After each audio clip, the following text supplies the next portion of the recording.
All right, we are live. What's going on, Lead Gen Beast? Matty Guys here, Leads for Locals. Got a really cool video for you today. We're talking about how to generate motivated seller leads using Facebook ads. And I have my good friend Paul from Exclusive Realtor Leads, which sounds like you might be making a pivot here pretty soon because he's actually generating really good leads for wholesalers, I believe it is, and who are looking for motivated seller leads to get under contract, flip them, wholesale them, whatever. And he's having a lot of success. He's getting really, really good results for his clients right now. So he's been kind enough to share some time with us today and share his expertise.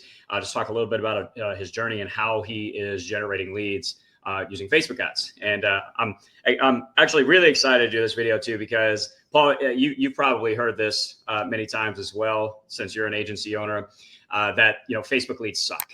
We've heard it 1,000 times. And it's always funny to me when I talk to other people, and I see it in my own agency as well with my own clients, when people do run Facebook ads and they do get really good results. I'm like, what are people talking about? Like, does that mean you don't generate bad leads with Facebook? Sure, of course you do, but you do that with Google ads and really any type of ads. You're always going to have some bad leads, but it comes down to there's a lot of different factors involved with that. So I'd really like to get into like what you're doing and how your clients are getting those results. So really excited. But first off, just wanted to say thank you for being here, man. I'm really excited about this. No, thank you for having me, man. I'm really excited to share a little bit about what we're doing. And honestly, I think some of your YouTube videos for people watching have really helped me, especially, grow quite a bit. That's kind of how I got started learning everything. And so for anyone who's watching this video specifically, if you're an agency owner or, if you're looking to be, definitely check out the rest of Matt's videos. I appreciate that, man. It means a lot. Glad it helped. So why don't you give us a little bit of, maybe 60, 90 seconds, whatever, of your background as an agency owner, how you got started, how you landed in the motivated seller industry. And so just talk a little bit about that. Yeah. So when I first got started, I was just kind of looking into the agency space, and I stumbled across your YouTube channel, started looking into it, learning from you. And one day I was out golfing with one of my buddies, and he's a real estate agent himself. And so he was asking me, he said, "Hey, would you be able to get me some leads?" I was like, "I don't know. Let's check it out. Let's see if we can do it." And so first week or two, we started getting leads. They were coming in at like $9 or $10, and he was stoked. One of them called him and said, "Hey, I'm already pre-approved. Can we go look at houses this weekend?" And I got a text, and he goes, "Paul, it's happening. This is crazy." And so we started looking at that, and I actually made a post on social media just talking about my experience. And I had someone who was completely random, I'd never met, never talked to. He reached out to me and said, "Hey, that's really cool and all. You're getting that. I'm a wholesaler. Would you be able to get me some leads?" And I said, honestly, I have no idea. It should be pretty similar. Let's test it out. I don't want to promise you anything from some of the research I've done. It's, leads are probably going to be around $100. And so just as long as you're okay with that, I don't want to overpromise or let you know I haven't done it. He goes, "Let's do it. I'm in." And so we started running ads, and I think the first day he got 2 leads in for like $20 each. Nice. And I think he was spending $30 or $40 a day to start. And he called me and said, "Hey, I already talked to both of them. We're not going to be able to help them. Like, we're not going to make any money off it, but they're good leads. Right. Keep them coming." You had good conversations. Exactly. And he said, "Hey, they were looking to sell their house. The numbers just didn't work. Right. These are good leads. Let's roll with this." Right. And so fast forward, all my clients are pretty much just telling me, "Hey, like, these are really, really good leads. We're having really good conversations. We're actually talking to them. They're responding." And so it's a little bit different from some of the real estate leads because they have a lot more motivation. There's a lot of real estate agents out there who, and not to mention the real estate leads, like they're really good. They're really high quality. They're getting a lot of conversations actually happening, but the motivation behind wanting to sell for, maybe it's a cash offer or something like that. It's really propelled my business, especially because I'm able to offer just such a high quality product and lead for my clients, and they're having a blast with it and making a ton of money. Dude, What's up, Lead Gen B? Sorry for the interruption, but really quick, I wanted to let you know about the other YouTube channel that I started called Millennial Wealth Creator. It's basically where I'm sharing my journey and my process to building wealth as an agency owner. So it's one thing to start making money in your business, and that's great. You know, implementing the different marketing strategies and systems that I share here on the Leads for Locals channel. But as you start to build up your income, the next question becomes, okay, what do I do with the money that I'm making? Right? How do I put it to work to help accelerate the wealth building process in my life so I can reach my financial goals, things like that. And that's basically what I'm sharing over on my Millennial Wealth Creator channel, implementing things like the infinite banking concept and combining it with things like private money lending and flipping equipment, these different alternative investment strategies. And obviously it's nothing there as investment advice. I'm just sharing my journey.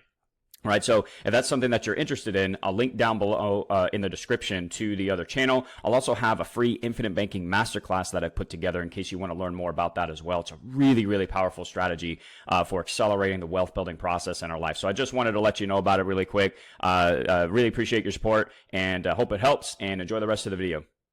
Dude, that's awesome, man. Congrats. That's good stuff. Thanks. And so, if you're open to it, I'd love to get you on the channel again and talk more to our agency owners about starting an agency like that and what that journey's like. So maybe we'll save that for another video. I want to talk specifically about the campaign, the lead generation side of it, because I still get people reaching out quite a bit, about generating leads with Facebook ads. And the thing about Facebook ads, I think you might agree, is that there's a very specific way of doing it. That separates campaigns that generate good leads and generate crappy leads, right? There's like some very specific things that you can do, maybe targeting tricks. There's a lot of different changes you can make. And so what do you think, walk us through, eventually, we're going to do a screen share. We're going to go into the ads manager and we're going to look at the numbers and break down the campaign and stuff. But give me a broad overview of what you're doing to generate these leads. And what do you think is different about your campaign that is bringing in the higher quality leads? Yeah, so there's one thing I always really want to mention, and this is what I tell my clients up front. I always say, look, I could get you 100 leads and they could all be $1, and you can look at the ads manager and see that it's performing well above average and all these different metrics are going to get hit. But at the end of the day, if they're terrible leads, who cares? Right. And so I feel like maybe that's a bit refreshing when some people hear that, because they want good leads. So if the leads are a little more expensive and they're not maybe getting as many leads, but they're quality leads, and Facebook is constantly iterating and learning who to show it to, I think that's the most important thing at the end of the day. And so one piece of advice I'd have for a lot of people, and I'm sure we'll dive into this a little bit later, but and it was actually from a video you posted. So not to hype you up too much again, but adding conditional logic really, really helped, because it has helped filter out a lot of the bad leads. And so when clients are getting leads, they may be $1 or $2 higher, but they're actually the type of lead they want to talk to. And I don't know about you, but at least me personally, I value my time a lot more than that, and having a 30-minute conversation with someone who wouldn't be able to, move forward anyways. Right. That's that conditional logic. I found that it really doesn't significantly increase your lead cost. A little bit. I have seen a little bit of a difference, but it's not enough to be like, oh, I'm never going to use conditional logic ever again. And I've got videos on my channel about using conditional logic to improve the quality of your leads. So make sure you check that out. It's a pretty simple feature inside of the actual lead form. It can make a really big difference. So talk about the campaign that you're doing. So for motivated sellers, obviously, are you targeting like specific cities? Are you doing statewide? Are some people doing nationwide? What are you targeting? Yeah, so some of my guys who are having the best success right now are actually doing nationwide. So it's virtual wholesaling. And the reason that is because they are getting super cheap lead cost, and they're able to just have those conversations. And so it's easier to convert. Obviously, you're more likely to hit a bullseye when you throw 100 darts, right? Sure. And so when you're able to teach Facebook a little bit quicker by getting more data points, it's able to start to generate a little bit of better leads. And so what I'm seeing is that those are the guys that are having the most success right now. However, I've got some guys that are doing just a few states, and they're relatively, more targeted, and they're having some good success as well. Their lead cost is typically about 2 to 3 times that of those who are doing nationwide, and it's understandable. But so for those guys, it's averaging somewhere around $50 to $70, depending on the state, because it really just depends. I mean, how much competition, if you're targeting, Atlanta, Georgia versus some small town in Arkansas, the amount of people who are trying to also market in that area are very different. So, it drives up lead cost. And I always want to make sure people understand that. Sure. Yeah, I think that the right now, for at least what I can see, doing the nationwide is superior. That's what I tell my clients too. The more states you can target, preferably nationwide, the better your results are going to be. And I challenge people that are still kind of stuck in that local mindset. Like they got to go to the house. Like I work with a lot of insurance agents and annuity agents, things like that. And before the advent of things like Facebook ads, the internet, and stuff like that, I mean, I did this too. You would drive to the person's house, you'd set a meeting. And so you were confined to your local area, but you don't have to do that anymore. So I challenge people to expand the opportunity that you are trying to access, right? Because you can do so many things virtually now. You don't have to be confined to one area. So the more states you can do, preferably nationwide, the better. But at the same time, also, if you're in a high ticket business like wholesaling, you can still pay $50, $70 per lead as long as you're getting good leads. Then it's all relative. Like that might sound really expensive to people in different industries, but that might be super cheap as well in other industries. Like for annuities, for example, we typically generate annuity leads up front using lead forms, $10, $15 a pop. People are used to buying leads for $300, per lead, right? So if it was $50 per lead, then are they really going to complain? Not really. So now that kind of brings me to my next point. So for how are you generating the leads? Are you using lead forms, or are you sending people to like a long form opt-in page, or what are you doing? Yeah, so a couple different things, and it depends on what the client really wants, right? So if they want only people who are willing to fill out a really long form survey, then yeah, we can do that. But I don't recommend it, and the reason is because, and we've had conversations about this, obviously off camera, but it was, if someone's not going to fill out that super long form because maybe they're just curious, it's better that they generate a lead and they actually become a lead. You have their contact information. Right. You don't want to scare potential deals away just because they didn't want to answer 10 questions up front.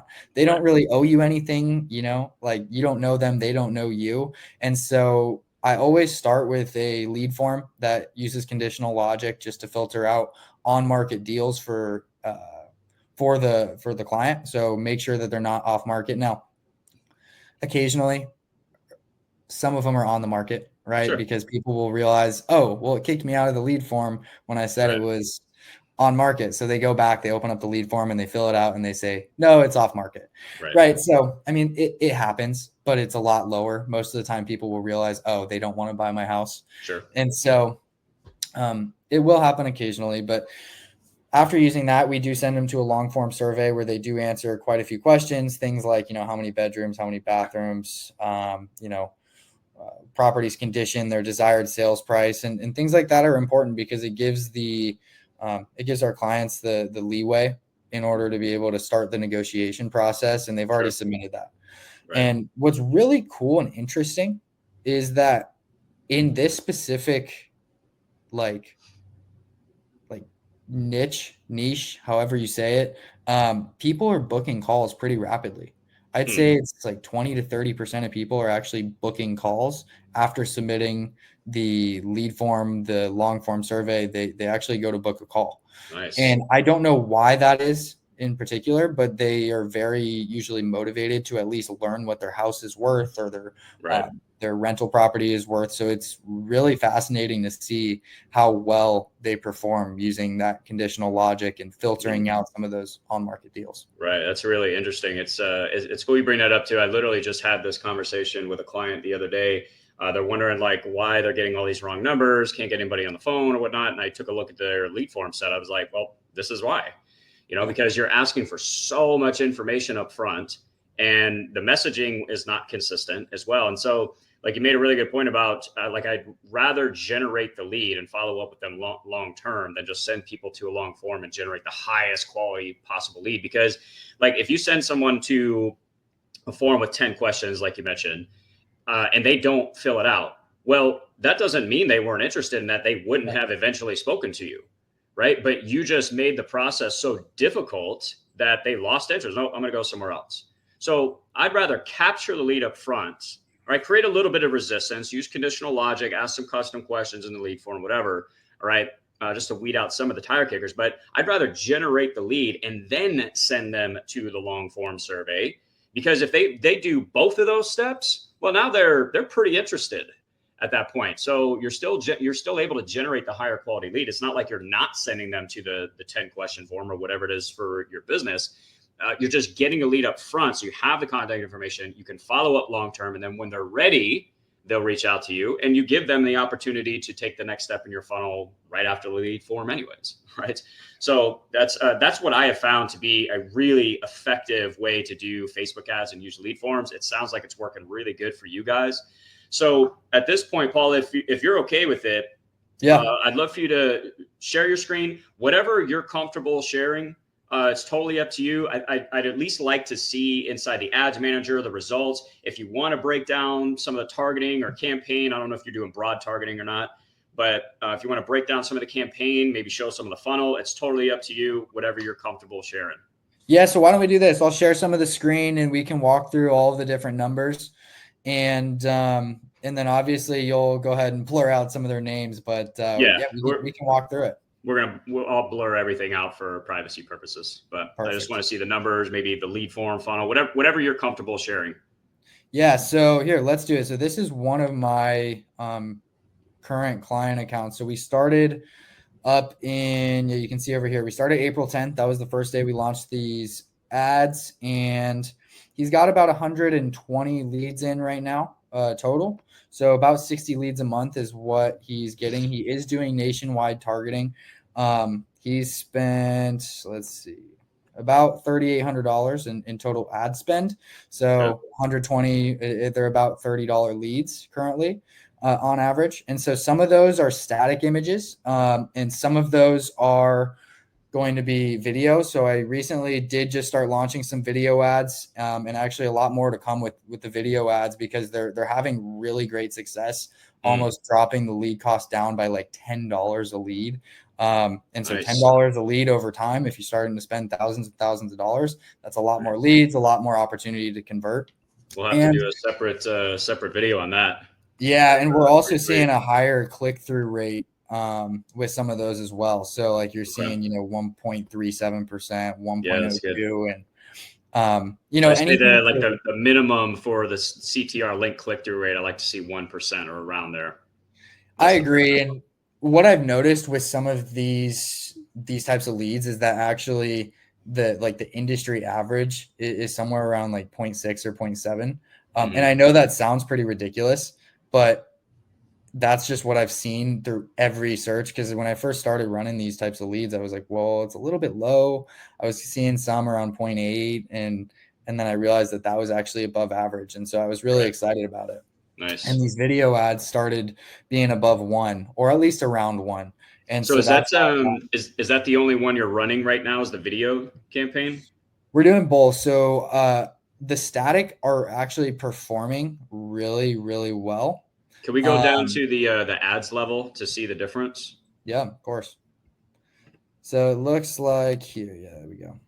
So we just started running a non-owner occupied ad here as well. And so let's see the difference on these two. So this one, it's actually kicking butt. This is probably my only client where the static image is working a little bit better. And I just created this static image. Also, there's not that much data to really work off of. I think we launched this maybe 2 or 3 days ago. It's off to a good start, though. I mean, it's off to a great start, and the cost per lead is relatively low. I mean, we're at $28 per lead, and I actually got a text last night. This was for me, 9 o'clock. For him, it was midnight, and this person was over on the East Coast, and they had an hour-long call at 11 p.m. How about that? And pretty crazy. But yeah, they not only were they going to work together on that property, he said that they have 2 other properties in the same area they're actually looking to sell. So he was thrilled. He said, hey, we're going to maybe Nice. double up on this campaign. Whew, man, that is awesome. How many, Pretty how many, cool. how many of those do you need to close to make the Facebook ad campaign worth it? Holy smokes, man, that's awesome. It's pretty And crazy, especially with wholesail. I mean, there's, deals can be a couple $1,000 and that's just, it keeps the ads going, but there's opportunity for 30, 50 sure. $1,000 on one deal, and that's not out of the ordinary. And Yeah, so the smaller deals, they pay the bills, they pay the marketing budget, whatever. Like, but eventually you do this long enough and you fill your pipeline up enough, you're going to get that 10, 20, $30,000 deal. You just got to yeah, do it. it just starts happening, honestly. And then I want to show, you'll have to edit this part out again as well, but this is a more recent client. I actually just started with them. Let's see, let me click maximum. June 24th was their first day. So we're filming this, so it's July 9th. We started pretty hot. They're spending about $50 a day. I separated it out between 2 campaigns. We started with 1 static image and 1 video. The video just started doing 10 times better. And so let's go over here to the ads area. So we were getting about $58 leads with the static image. And once we jumped over to the video campaign, we started getting around $20 leads. And now the new campaign that we just launched, they're at $12. That's so great. if someone's watching this and they're like, holy cow, I would love $12 inbound off market leads, this is sort of an anomaly. Don't get like overly excited. It'll probably eventually average out to around that $20 mark. Sure. These are Still good nationwide though. leads, but it really got off to a hot start. I think for the first day, they got like 4 leads on there and they were like $3 a piece. And I, of course, got a text message thinking that I was like some super genius. So it was a pretty cool feeling. Yeah, that's good stuff. And so what are you actually offering in the ads? What are you saying? Are you just saying like, hey, do you want to sell your house? Are you offering some type of lead magnets? What are you doing? Yeah, so what we're doing, we're not doing a lead magnet, but what is being offered is a cash offer within 24 hours. And so obviously if they're not responding, then they don't get the cash offer, right? But it basically is creating an opportunity for them to book a call and talk with you and walk through the details of their property. And Right. so, they might call and say, hey, I'm a tired landlord and maybe I've got a problem tenant, or this property's been vacant for however long. I'm really interested in, selling it, or maybe I just inherited a property and, my uncle passed away, left me this property. And so I'm looking to get as much money possible for it. What would your team be willing to offer me today? Right. And how soon could you close? So those are the types of conversations that my clients are having right now Nice. with these inbound leads. That's awesome, dude. That's really good stuff. And are you using AI at all to book the appointments, or are your clients reaching out to them? And then obviously you said you had like 20, 30% people booking calls on their own. Are you implementing AI at all, or have you found that to not be necessary yet? It's a good question. So I started using AI, and I started running through it, and I actually had an AI like booking bot built out, and I'm sure you've seen a million different ads online or on Instagram or wherever about, this bot books appointments for you. And Right. what I found is that it's just really not needed. It's an extra expense, and Right. my clients are paying, good money for their leads, and they don't want some AI system to be messing it up for them. Sure. And so what I have set up, I have a full system of automated text messages and emails. It's about 3 months of follow-up. So if for some crazy reason someone's not responding to you, there's about 3 months of follow-up that goes into it. And so it continues to reach out.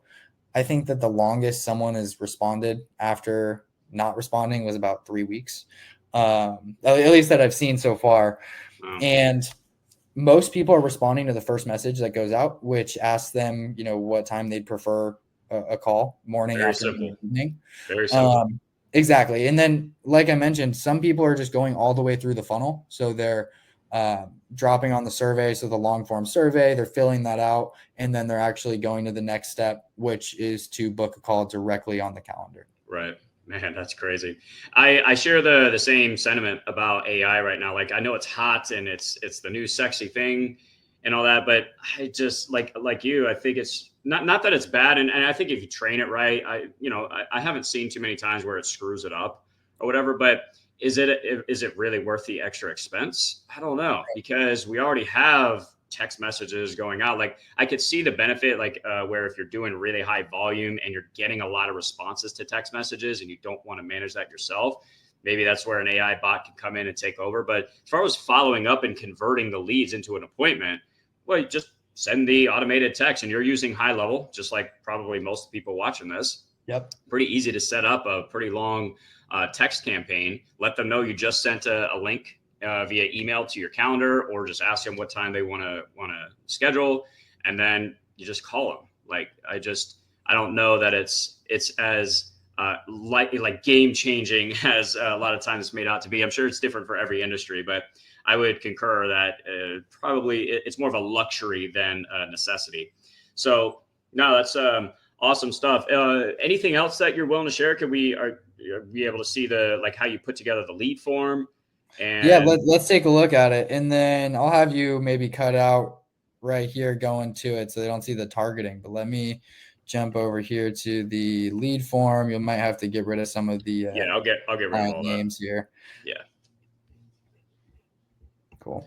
And I definitely want to do another video with you about the video ads, because I've played around with video ads a little bit, but not with like it looks like an influencer style video or whatnot. I've done like static video ads, and I've had success with it, but not like these. So that's going to be fun. Yeah. So one of the main things that we're doing, I'm including higher intent. I don't want people who are just volume driven. Right. I think that higher intent is really necessary.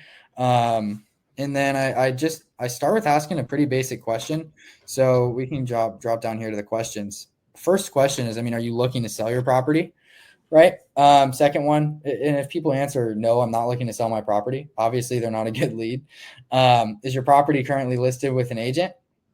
If it's listed with an agent, then it'll kick them out. It'll say, hey, sorry, we only buy off market properties. Right. And then lastly, we get the full property address. And so we do collect that up front, because anybody who has at least gone through the first two, and they're going to be a good lead, I want my clients to know that bare minimum, they're going to have phone number, email, client or contact name, and then also the full property address, so that they can do their due diligence and double check, make sure it's off market. It's right. It's actually a feasible opportunity for them. Right. And see, this is a scenario where, like, normally I would say you're asking for way too much. But in this particular type of campaign with like who you're going after, it makes sense to ask for that. See, like sometimes people ask for so much information that you really don't actually need right now. You could comfortably, very easily get on the phone once you get them on the phone. But that makes sense. Like if you're expecting to get an offer within 24 hours for your property, it makes sense to provide the full address. And if you're not willing to do that, how serious are you?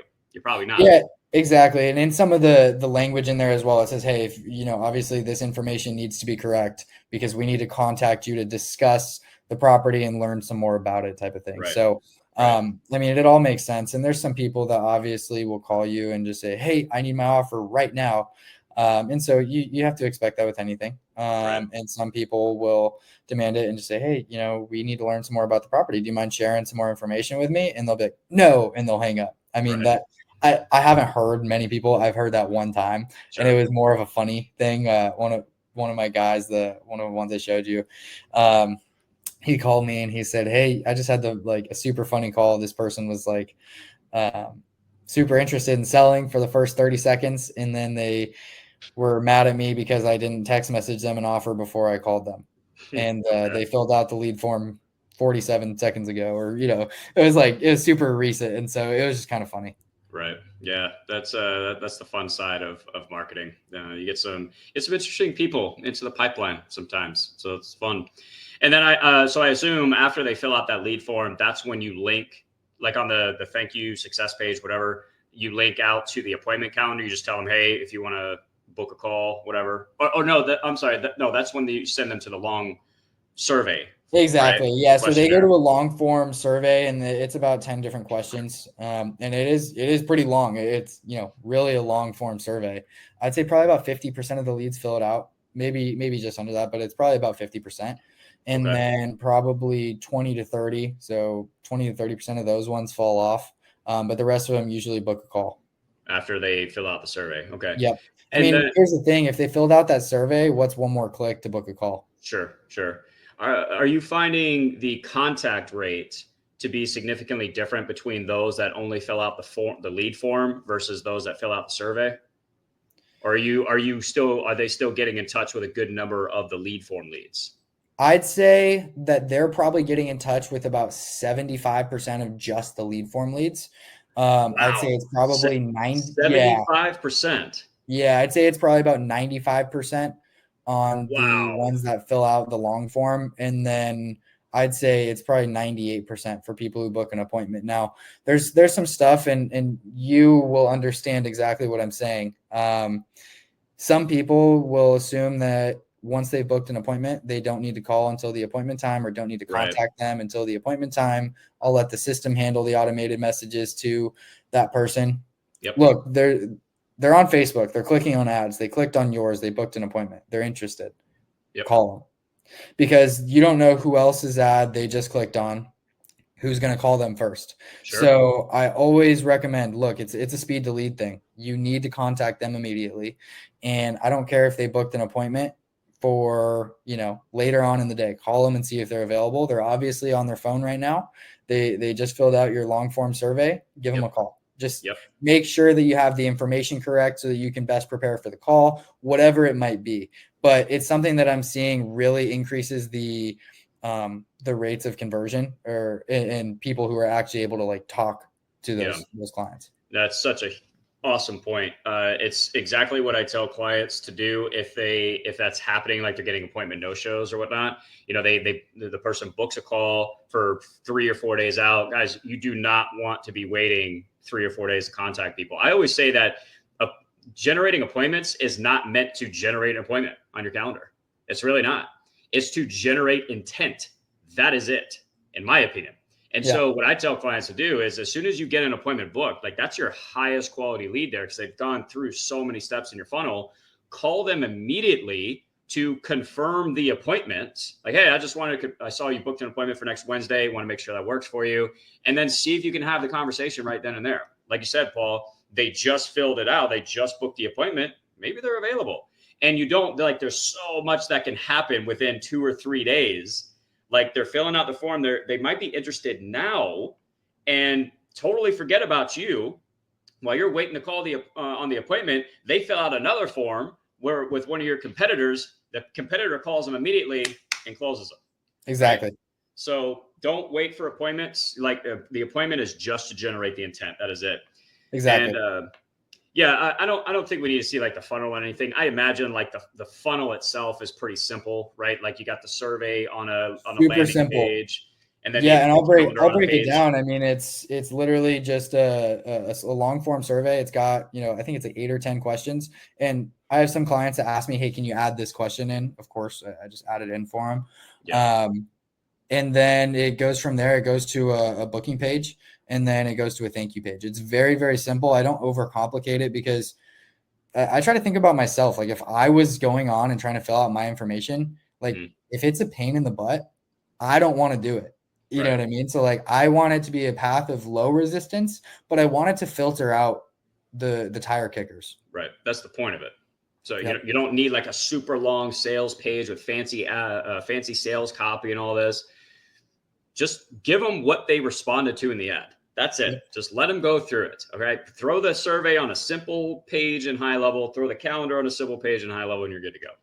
Exactly. So, man, this has been awesome. I know you're super busy, so we'll go ahead and wrap up. I definitely want to continue this conversation another time. I want to talk about the video ads, other things you're doing in your agency and all that, because you guys are absolutely crushing it, man. It's really cool to see. So I appreciate you sharing all your expertise. Tell us a little bit about how to get in touch with you. Obviously, we're going to have links to connect with Paul down in the description.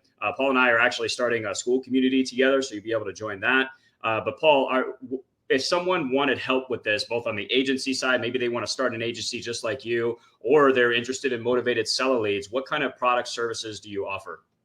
Yeah. So what you already mentioned it. So first and best thing, probably join the Skool group, reach out to me directly. Matt, you can put the link to Facebook that. group too, because you're going to be in the Facebook group as well. So make sure to join that too. Yep, exactly. Facebook group as well. You can also email me directly. It's paul@exclusiverealtorleads.com. And then one last way, Matt, I'm going to give you a link to my wholesale page. So you can go on there, click, and actually book a call if you're interested in learning some more and seeing what we can do for you.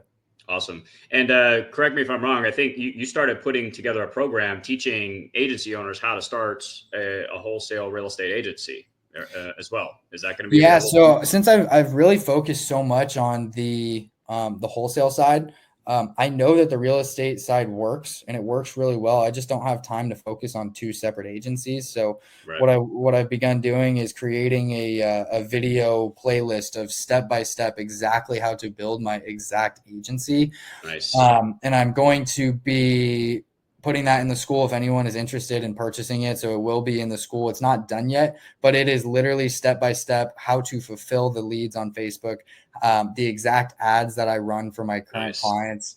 Like it is literally everything I'm doing. It's just another avenue where, I know it works. I know it can make a lot of money for people. I just simply don't have the time. Sure. And so it just makes more sense for me on a scalable perspective to focus on this side of the agency and then help others build. So it's really cool. Man, I can't wait for that. So we'll put a link to that down below. Maybe we'll have like a wait list or something if you guys want to, if you're interested in that and you want to leverage Paul's expertise building a successful agency in a very specific niche, that'll be available as well. So make sure you check out all the links in the description, guys. You're going to have tons of resources in there. Make sure you connect with Paul in both the Facebook group and the Skool community. And make sure you subscribe because we're going to be having Paul on the channel a lot more. He's absolutely crushing it. It's going to be a good time. So it's always a pleasure, my friend. And I can't wait for next time. All right, Matt. Appreciate it, man. Yes, sir. We'll talk soon. Talk soon.